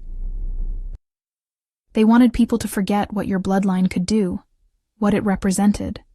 Your survival threatens that erasure. He looked at her intently. That is why we need to be strategic. We cannot just react to threats and attacks. We need to control the narrative, need to show people that your return is something to celebrate rather than fear. How do we do that? Nora felt exhausted just thinking about it. I barely understand my own power. How am I supposed to convince an entire kingdom that I'm not a threat? By becoming the queen they need, rather than the threat they fear. Matthias set down his glass and took her hand. Starting tomorrow, We make your identity public. We hold a formal presentation to the court, where I acknowledge you as my mate and as the last moon-blessed heir. We do not hide or apologize. We claim your heritage with pride and confidence, and we dare anyone to challenge it. That is insane. Nora pulled her hand away, panic rising in her chest. I am not ready. I cannot control my power well enough, cannot navigate court politics, cannot be what you are asking me to be. You do not have to be perfect. His voice was gentle but firm. You just have to be present. You just have to show them you exist, that you are real, that you have every right to stand beside me. The rest we can build over time. Nora stood and moved to the windows, staring out at the darkening landscape. The sun was setting, painting the sky in shades of crimson and gold, and somewhere out there in that vast kingdom were people who wanted her dead. People who had murdered her family and would not hesitate to finish what they started. I am scared, she admitted quietly. I am terrified of failing, of not being strong enough, of getting people like Helena hurt or killed, because I am not prepared for this. She heard Matthias come up behind her, felt his presence like a warm wall at her back. Being scared does not mean you are weak. It means you understand the stakes, that you care about the consequences of your actions. That is what makes you different from people like my father. People who saw power as an end rather than a responsibility. His hand settled on her shoulders, gentle and grounding. I know I am asking too much too quickly. I know this is unfair and overwhelming, and you did not choose any of it. But Nora, you are the last moon blessed. That means something. Not just historically, but spiritually. Your people had magic that could heal and protect and bring light to dark places. The world needs that again. I believe you can be that. Nora closed her eyes, feeling tears threaten. She wanted to believe him, wanted to trust that she could become something worthy of the legacy she carried. But belief and reality were two different things, and the gap between them felt insurmountable. What if the person who carved that symbol is right? She whispered. What if the moon blessed should stay dead? What if bringing that power back into the world causes more harm than good? Then we deal with those consequences together. Matthias turned her to face him, his amber eyes intense and unwavering. But I do not believe that. I have seen what you can do with moonlight, seen the purity and beauty of your magic. That is not something to be feared. That is something to be celebrated and protected and allowed to flourish. He cupped her face in his hands. I know you are scared, but I am here. I am not going anywhere, and I will help you through this every step of the way. You do not have to be strong alone anymore. The mate bond flared between them at his words, and Nora felt her wolf rising to meet his, felt the rightness of his promise even through her fear and doubt. She had spent so many years alone, so many years trusting no one, that the idea of actually relying on someone else felt foreign and dangerous. But maybe that was the point. Maybe strength was not about doing everything yourself. Maybe it was about knowing when to accept help. Tomorrow, she said finally. We make the announcement tomorrow. But tonight I need to rest. Need to process everything that has happened.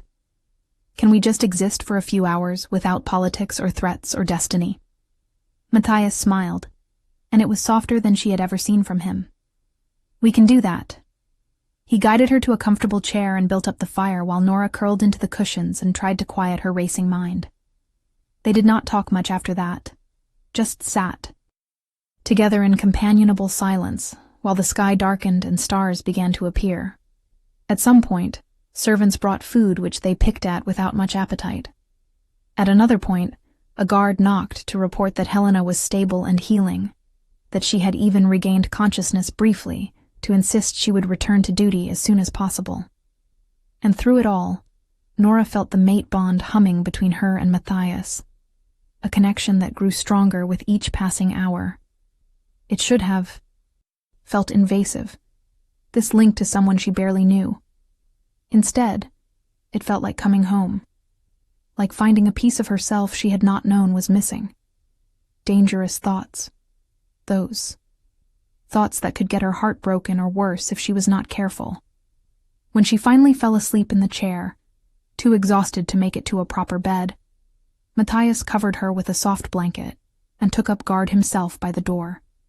His last thought before exhaustion claimed him too was a prayer to the moon goddess, that he could keep his promises, that he could protect this woman who had appeared in his life like a gift and a challenge combined.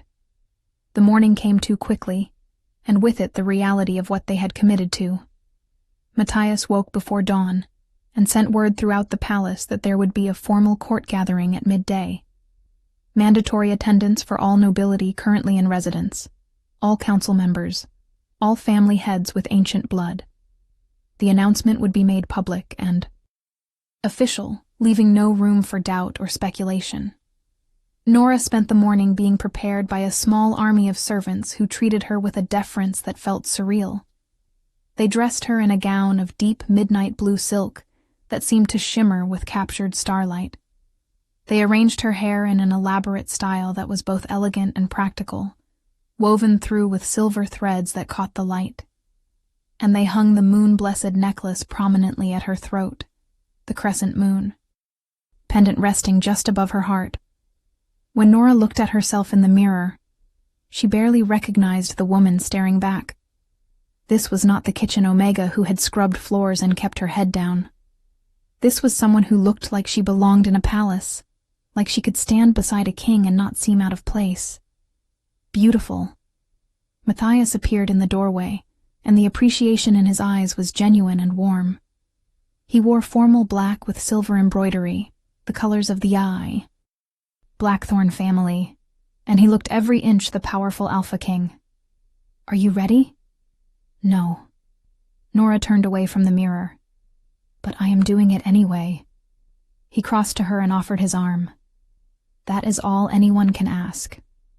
They walked through the palace together, guards falling in around them in a protective formation, until they reached the great hall where the court was assembled.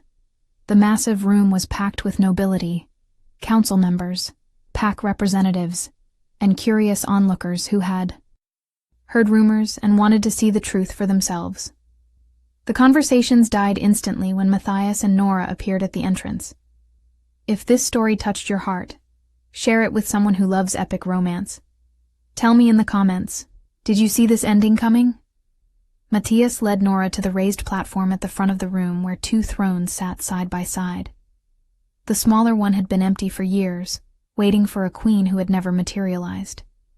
Now Matthias gestured for Nora to sit in it, a public claiming that sent gasps rippling through the assembled crowd. He remained standing, his presence commanding absolute attention as he addressed his court. "I have called you here today to make an announcement that will change the future of our kingdom. Some of you have heard rumors about a young woman I recently discovered working in the palace. Those rumors are true, but they do not go nearly far enough to capture the significance of who she is and what her presence means." He paused, letting the tension build.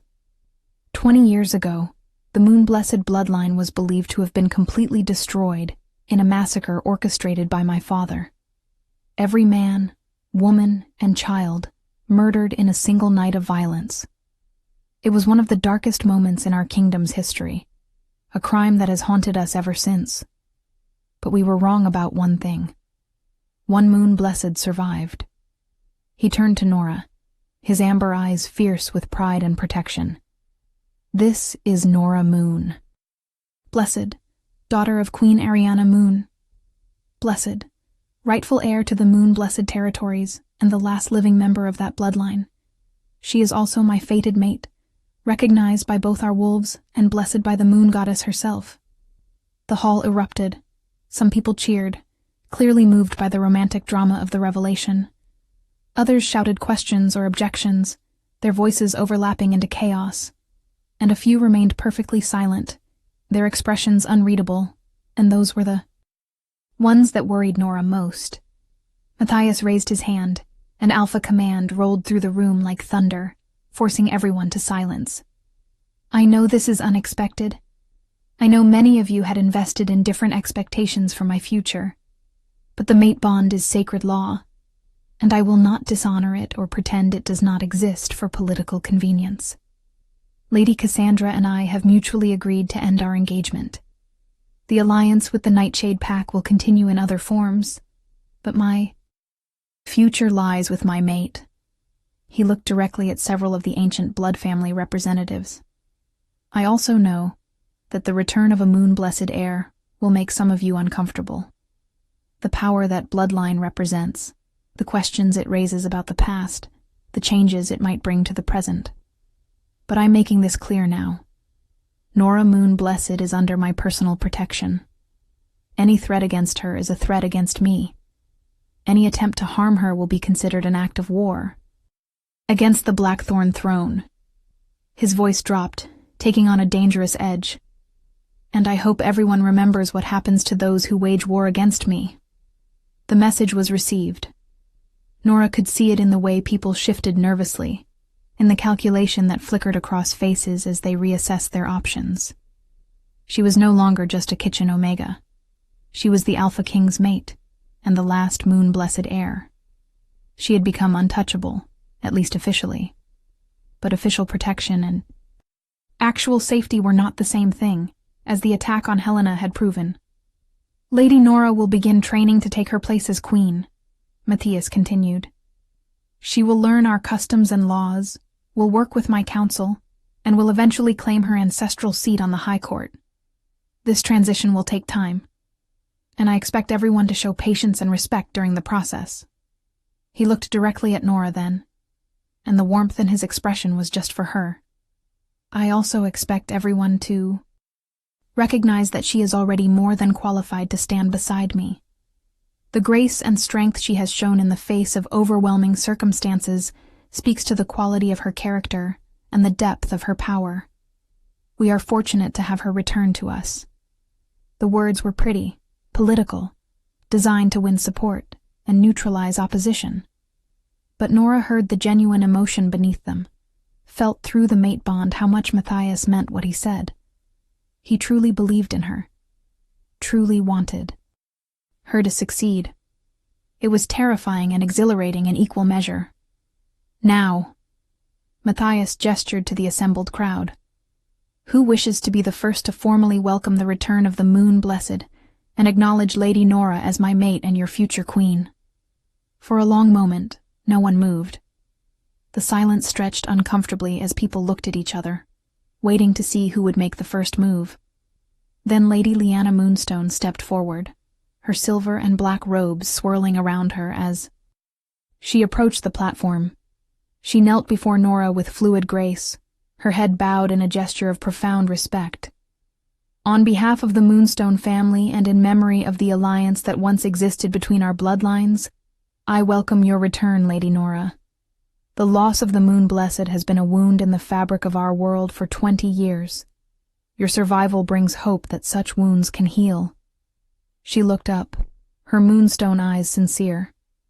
I pledge the resources and knowledge of my family to aid in your training and protection.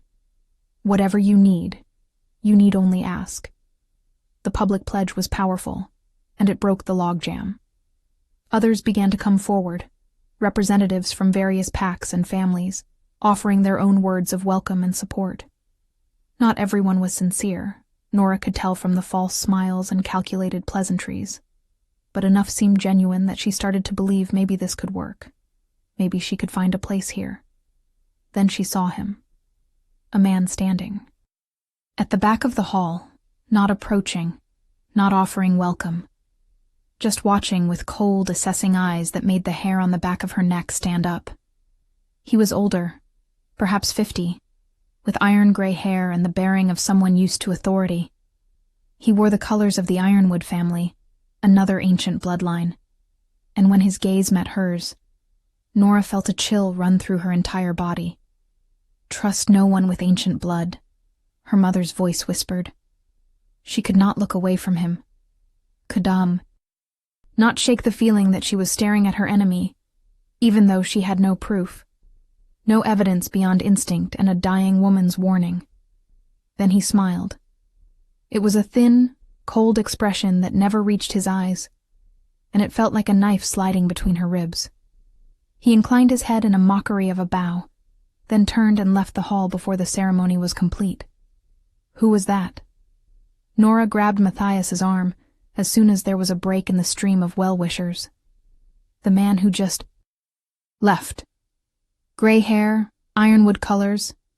Who is he? Matthias followed her gaze to the empty doorway, his expression darkening.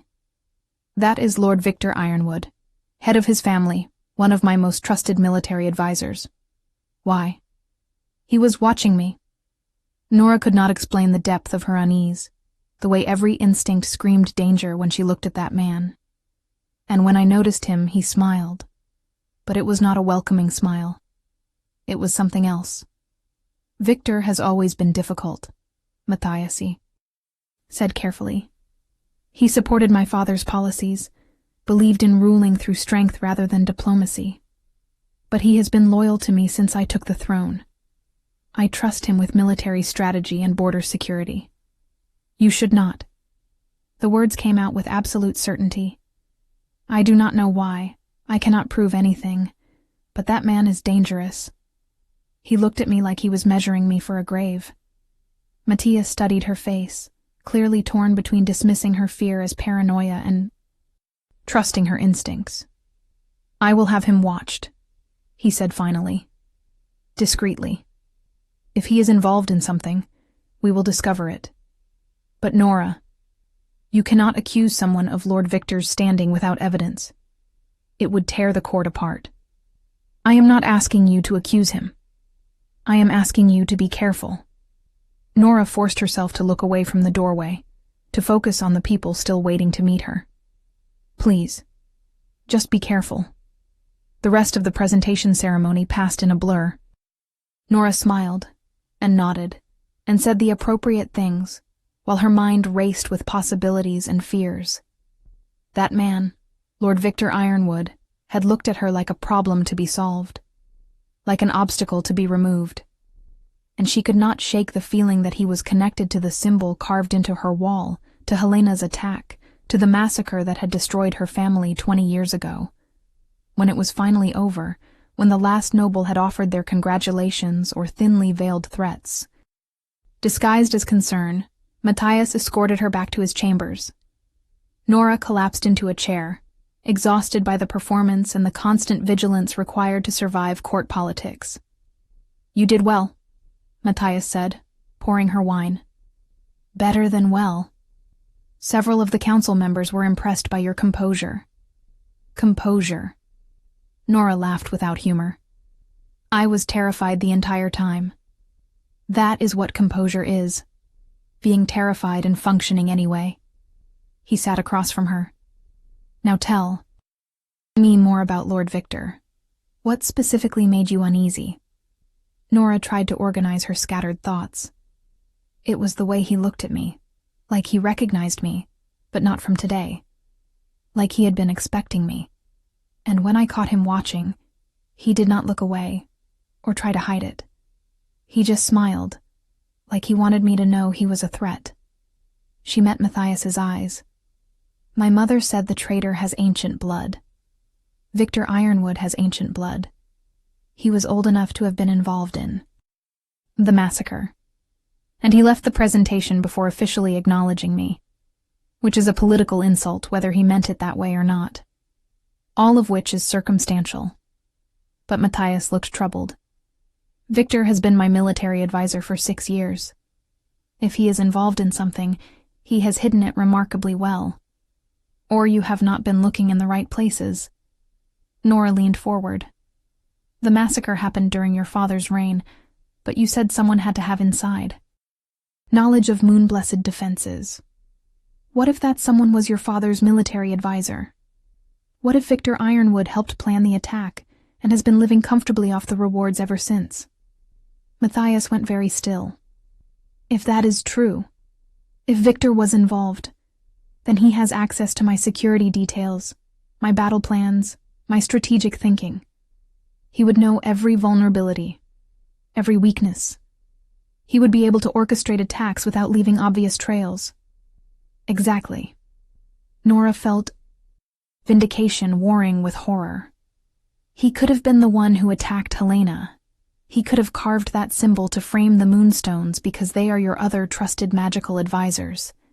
He could be working right now to undermine me before I become powerful enough to be a real threat to whatever plans he has. We need proof.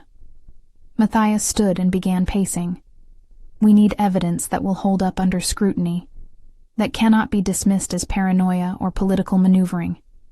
If we move against Victor without proof, we risk looking like we are purging anyone who questions your legitimacy.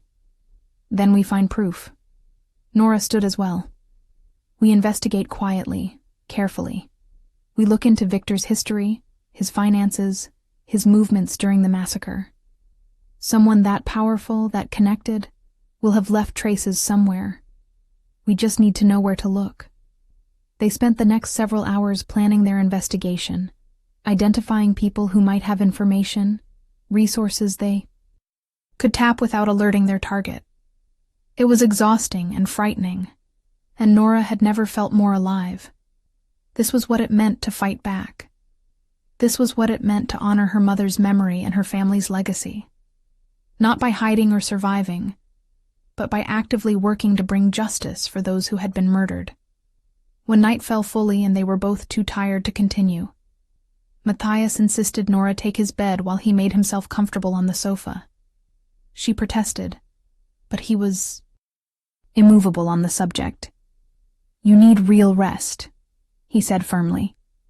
Tomorrow we start the investigation in earnest, and you will need all your strength. Sleep, Nora. I will keep watch. She wanted to argue more, but exhaustion was making her limbs heavy and her thoughts fuzzy. So she climbed into the massive bed, surrounded by pillows that smelled like cedarwood and smoke, and let herself sink into the first real sleep she had experienced in days. Her dreams were strange and vivid. She walked through moonlit forests, with silver light trailing from her fingertips. She stood before a great pool of water that reflected not the sky above, but something deeper, older. And she heard her mother's voice, clear as if Ariana Moon blessed stood beside her. You are stronger than you know, my star child. The power in your blood is awakening. Trust your instincts. Trust your mate. But beware the wolf who wears two faces.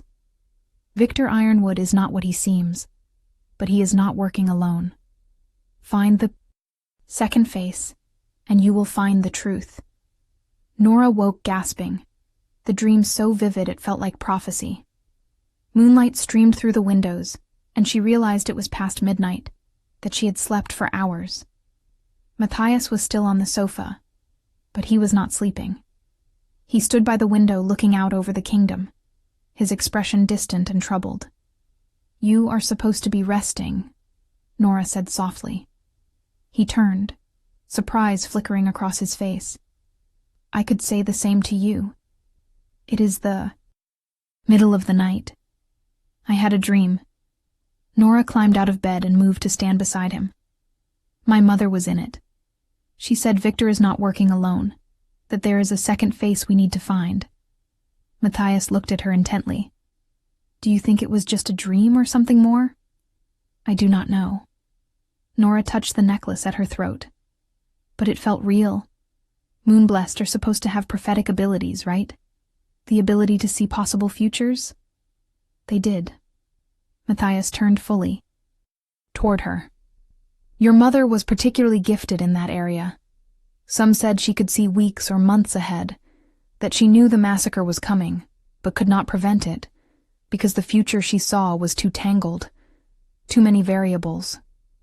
If she knew, why did not she run? Why did not she take me and disappear? The question had haunted Nora for years. Because she believed her best chance of saving you was to stay and fight, to hide you using magic and sacrifice herself to give you time to escape. Matthias's voice was gentle. She saw multiple futures, Nora. In most of them, you both died. In a few she survived, but you did not. In only one you survived alone. So she chose that future, did everything necessary to make it real, even though it meant her own death. Tears stung Nora's eyes. How do you know that? Because she told me before she died.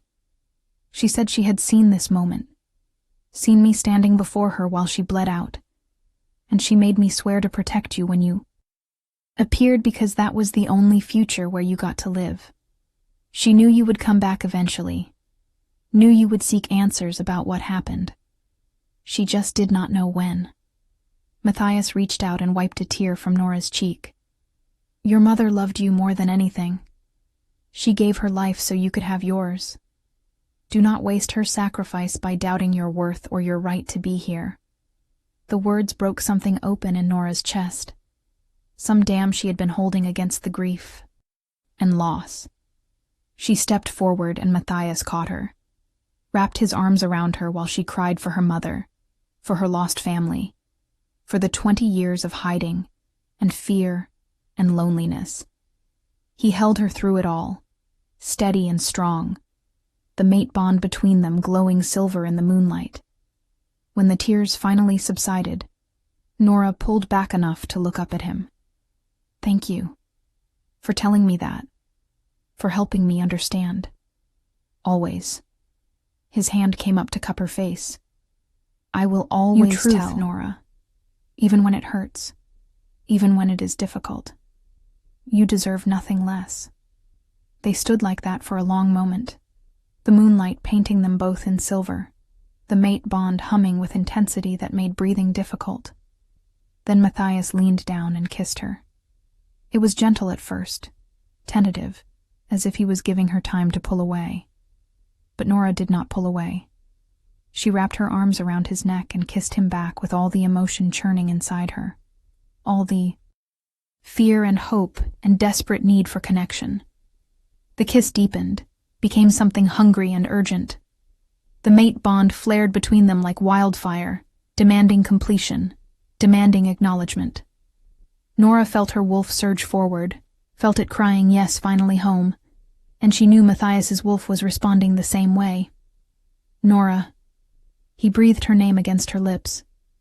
If we do this, if we complete the bond, there is no going back. You will be mine and I will be yours in every way that matters. Are you certain? Yes. She did not hesitate. I am certain. I want this. I want you. What followed was inevitable and perfect and transformative. They moved together to the bed, shedding clothes and barriers, learning each other's bodies with hands and mouths and whispered promises.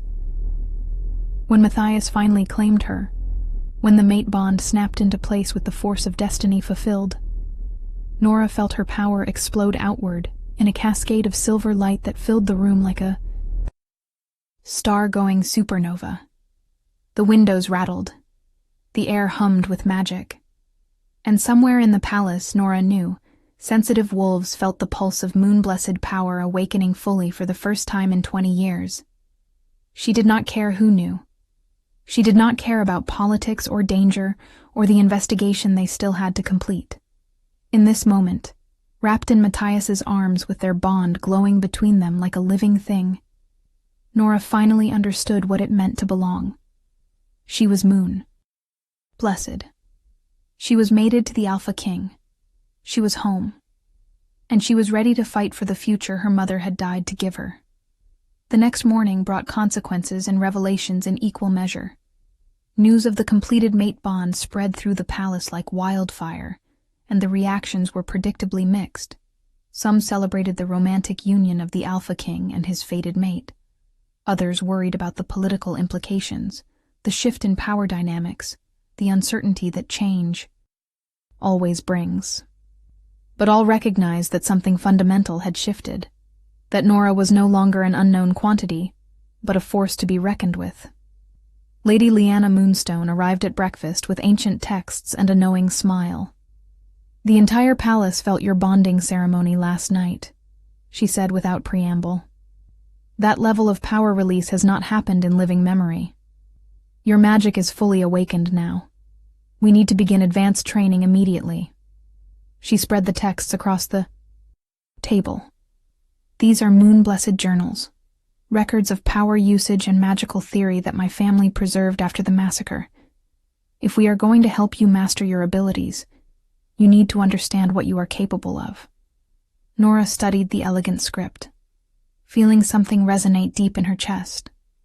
This was her heritage, her birthright, written down by ancestors she would never know, but who lived on through their knowledge. Thank you for preserving these, for bringing them to me. It is the least I can do. Leanna's expression was sincere. The moonstones failed to protect the moon-blessed when it mattered. We will not fail again. Before Nora could respond, a guard rushed in, his face pale. Your Majesty, there has been another incident. Lord Victor Ironwood's chambers were broken into last night. His study was ransacked and several documents are missing. Matthias and Nora exchanged sharp glances. When? Matthias demanded. Sometime between midnight and dawn. The guards on duty saw nothing unusual, heard nothing suspicious. It was a professional operation. The guard hesitated. Lord Victor is demanding an audience. He believes this is connected to Lady Nora's presentation, that someone is trying to frame him or discredit him because of his concerns about the moon-blessed return. Concerns he never expressed publicly. Nora kept her voice level. Interesting that he is raising them now, after his chambers were searched. What was taken? Matthias asked the guard. We are still cataloging, but the initial assessment suggests military records from 20 years ago. Battle plans, troop movements, correspondence with the late king. The guard looked uncomfortable. Records from the time of the moon-blessed massacre. Nora felt ice flood her veins. Someone had gone after Victor's records, had stolen evidence that might prove his involvement in the massacre. Either Victor himself was destroying evidence, or someone else was protecting him, or this was all an elaborate setup to make them think he was guilty, while the real traitor operated freely. Two faces, her mother had said.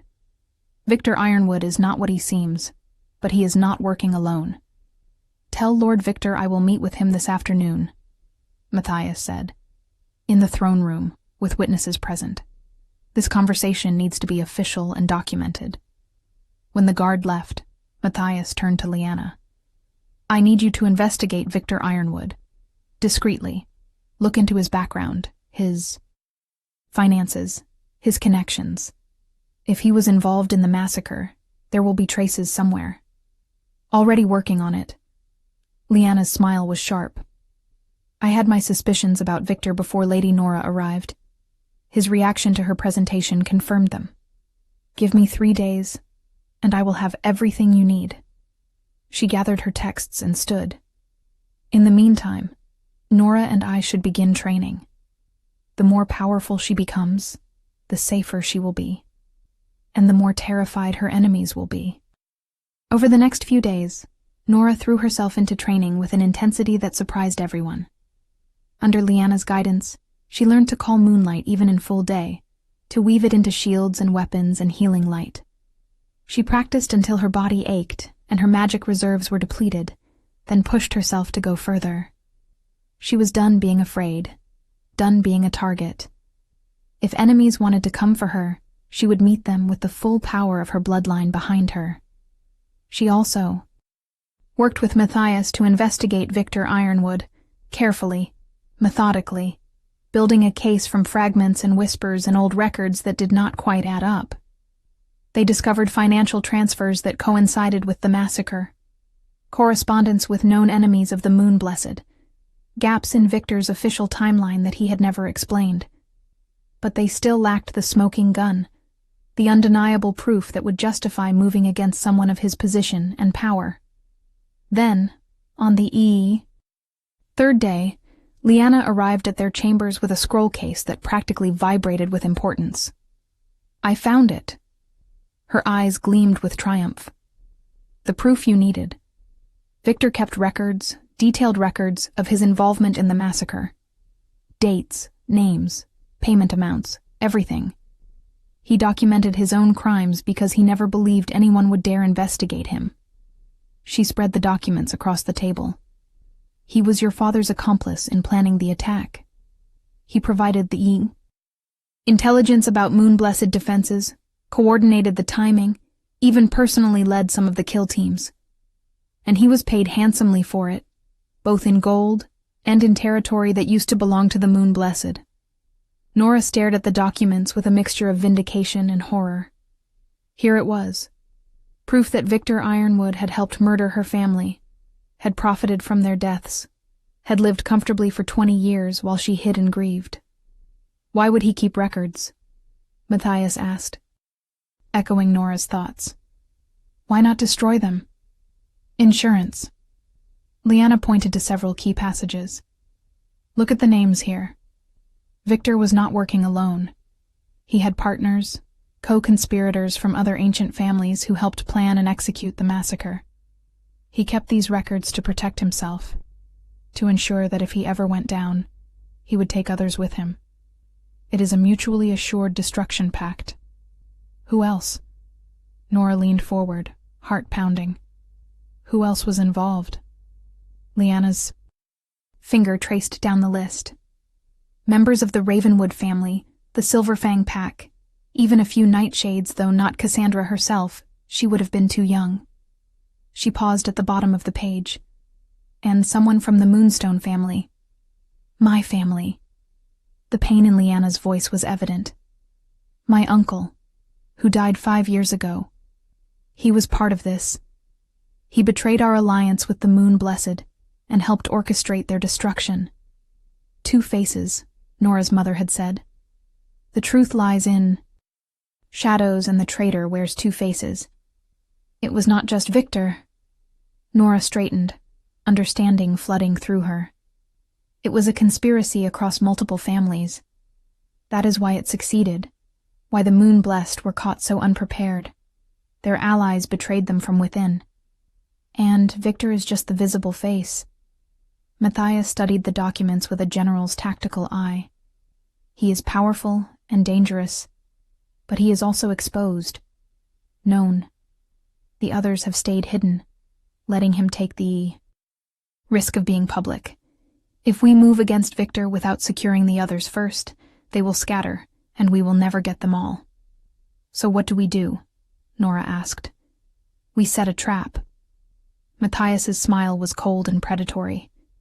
We let Victor know we are investigating him. Let him panic and reach out to his co-conspirators.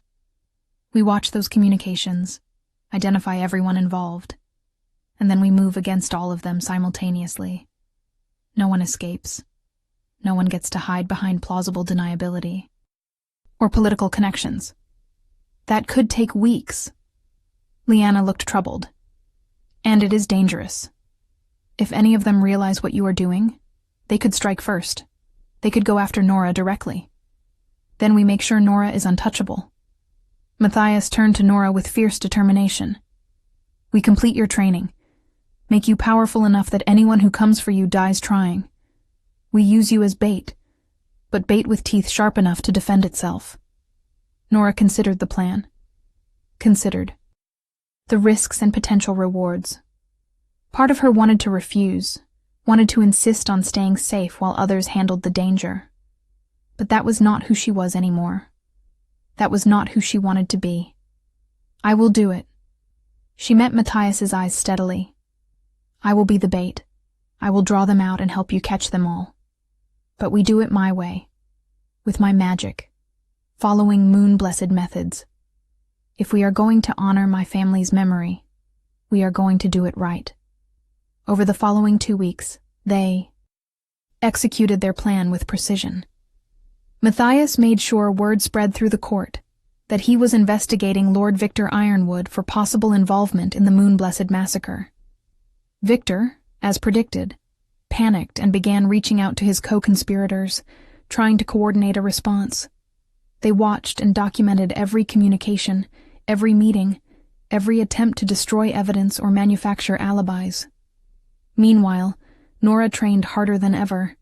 She learned to manifest her wolf fully. For the first time, discovered that her moon-blessed blood gave her a larger, more powerful form than typical wolves. She mastered combat magic, could now fight with moonlight blades and shields that could deflect almost any attack. And she discovered the prophecy gift, learned to still her mind, and let possible futures flow through her consciousness like water. The visions were not always clear, not always useful, but they gave her an edge. Let her sense danger before it arrived. Throughout it, her bond with Matthias deepened. They were partners now in every sense, united by fate and choice, and the shared determination to bring justice for crimes too long hidden. He supported her through the grueling training, celebrated her victories, held her through the nightmares that still came sometimes when she remembered her mother's death. And she gave him hope, showed him that the future could be different from the past, that redemption was possible even for sins committed by others. The final confrontation came on the night of the new moon, when Nora's power should have been at its weakest. Victor and his co-conspirators had planned it that way, had chosen that specific night to strike, believing she would be vulnerable. They were wrong. Nora had learned in her training that moon-blessed power did not actually disappear during the new moon. It simply changed, became internal rather than external, defensive rather than aggressive. And she had spent days preparing for exactly this scenario. The attack came at midnight. 6 assassins, all enhanced with dark magic and silver weapons, breached the palace defenses and made their way to Nora's chambers. They found her waiting, standing in the center of the room with moonlight she had stored in crystals earlier glowing around her like captured stars. "Lord Victor sends his regards," one of them said, raising a silver blade. "He says the moon blessed should have stayed dead. He can tell me himself." Nora released the stored moonlight in a blinding flash that sent the assassins staggering back. Then she called her wolf and transformed, her larger, moon-blessed form rippling with silver light even in the darkness of the new moon. The fight was brief and brutal. The assassins were skilled, but they had never faced a moon-blessed warrior at full power. Nora moved like liquid silver, her moonlight blades cutting through their dark magic, her shields deflecting their silver weapons.